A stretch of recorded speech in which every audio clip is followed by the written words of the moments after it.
Hello everyone. आज हम करेंगे हमारा next chapter culture and science in the ancient period. India has a rich and varied culture. Every dynasty that ruled India added something to her heritage. India जो है, यहाँ का culture जो है, वहाँ पर वैरायटी भी बहुत ज़्यादा है और रिच भी बहुत ज़्यादा है, क्योंकि यहाँ पर बहुत सारी डायनेस्टीज़ जो हैं, बहुत सारे वंशों ने राज किया और उन्होंने अपने हेरिटेज से कुछ न कुछ इंडिया को दिया। Literature. The Vedas and associated text. The Vedas are the earliest literary works that we have. The word Veda means knowledge. There are 4 Vedas: Rig Veda, Yajur Veda, Sam Veda, and Atharva Veda. They contain hymns in praise of different gods and goddesses. These hymns were passed from one generation to the next orally until they were finally written down much later. अब वेदास क्या है? वेदास जो हैं वो बहुत शुरू का literary work है, बहुत ज़्यादा अर्ली टाइम्स का लिटरेरी वर्क है। और वेद जो है, इसका मतलब होता है नॉलेज। द वर्ड वेदा, उसका मीनिंग होता है नॉलेज। 4 वेद होते हैं: ऋग्वेद, यजुर्वेद, सामवेद और अथर्ववेद।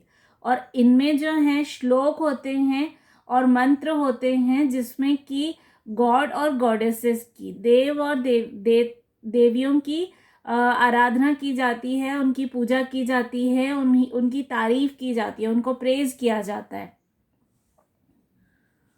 ये जो हिम्स हैं, मतलब ये जो मंत्रास हैं, श्लोकास हैं, ये जो हैं एक जनरेशन से दूसरी जनरेशन को पास हुए ओरली। मतलब एक जनरेशन ने दूसरी जनरेशन को सुनाया, दूसरी जनरेशन ने तीसरी जनरेशन को सुनाया, क्योंकि उस टाइम पर राइटिंग नहीं होती थी, मतलब उसको प्रिंट करने का कोई साधन नहीं होता था। बाद में जब स्क्रिप्ट का डेवलपमेंट हुआ, जब लोगों ने लिखना सीखा, तो फिर उन श्लोकास को, मंत्रास को लिखा गया। Along with the Vedas, there are a series of texts called the Brahmanas. They are commentaries on the Vedas. Each Veda has a separate Brahmana. हर वेद के साथ में एक सीरीज है टेक्स्ट की, जिसको बोला जाता है Brahmanas.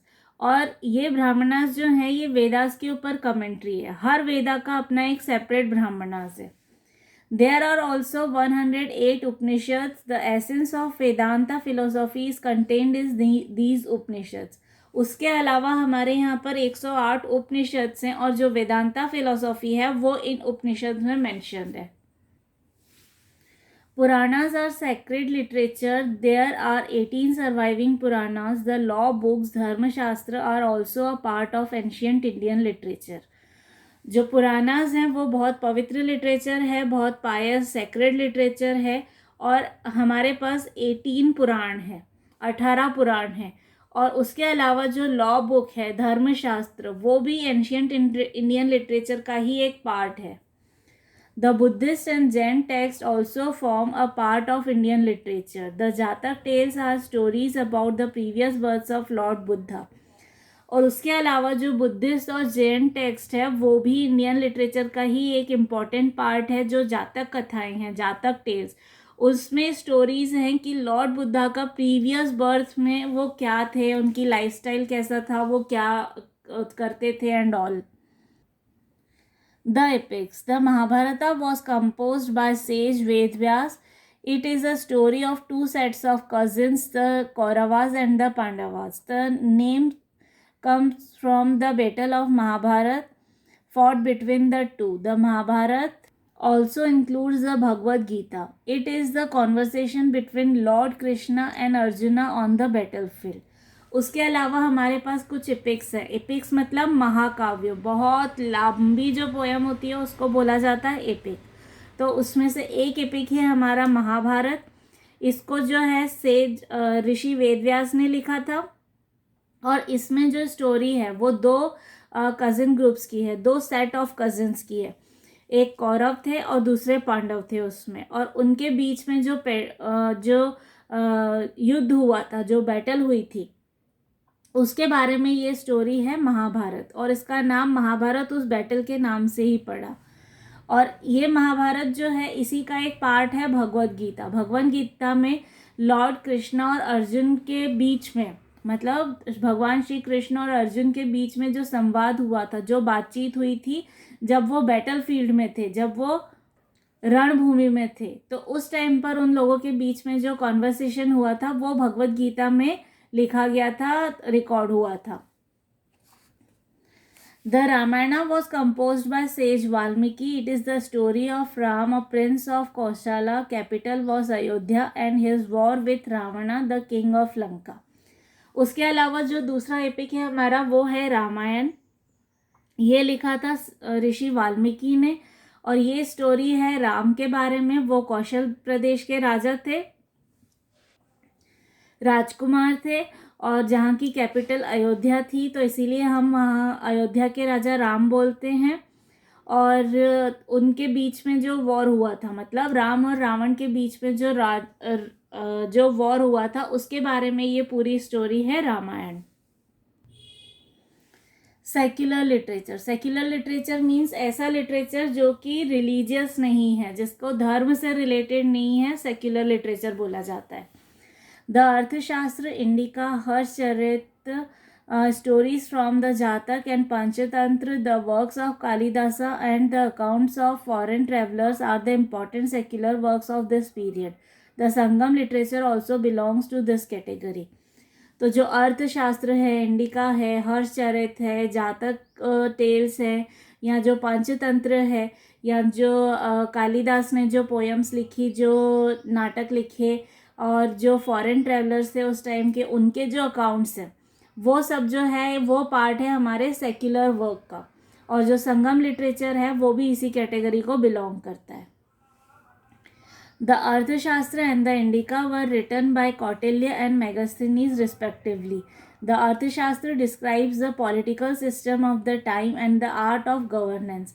It gives information on the political and military administration of the Mauryas. Similarly, the Indica tells us about the political, social and economic conditions during the Mauryan dynasty. Megasthenes has also described the city of Patliputra. जो अर्थशास्त्र है वो कौटिल्य ने लिखा था और indica जो है वो मेगास्थनीज ने लिखा था। तो अर्थशास्त्र में कौटिल्य ने पूरा डिस्क्राइब किया है कि उस टाइम पॉलिटिकल सिस्टम कैसा था, आर्ट ऑफ गवर्नेंस उस टाइम कैसा था और मिलिट्री एडमिनिस्ट्रेशन कैसा था जिस टाइम पर मौर्यास जो है वो शासन कर रहे थे। और ऐसे ही इंडिका जो है ये हमको बताता है कि पॉलिटिकल, सोशल और इकोनॉमिक कंडीशंस कैसी थी उस टाइम जब मौर्य वंश का साम्राज्य था। और मेगास्थनीज ने पाटलिपुत्र को भी डिस्क्राइब किया है अपने इंडिका में। Megasthenes description of Pataliputra. At the meeting of this river and another is situated Palibhotra, a city 80 stadia in length and 15 in breadth.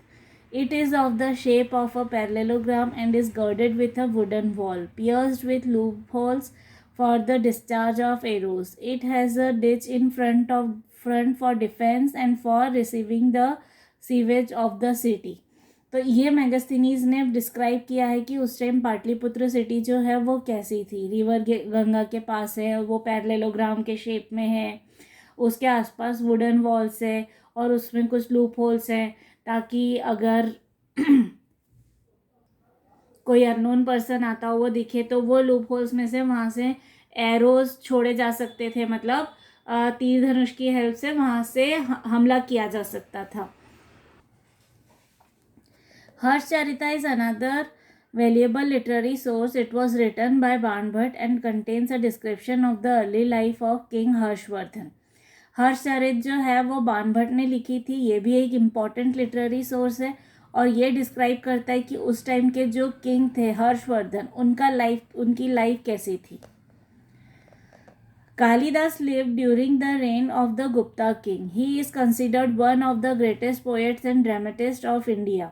He has written many poems and plays in Sanskrit. His famous work include Meghdoot, Raghuvansh, Ritu Samhara, Abhijan, Shakuntalam and Kumar Sambhav.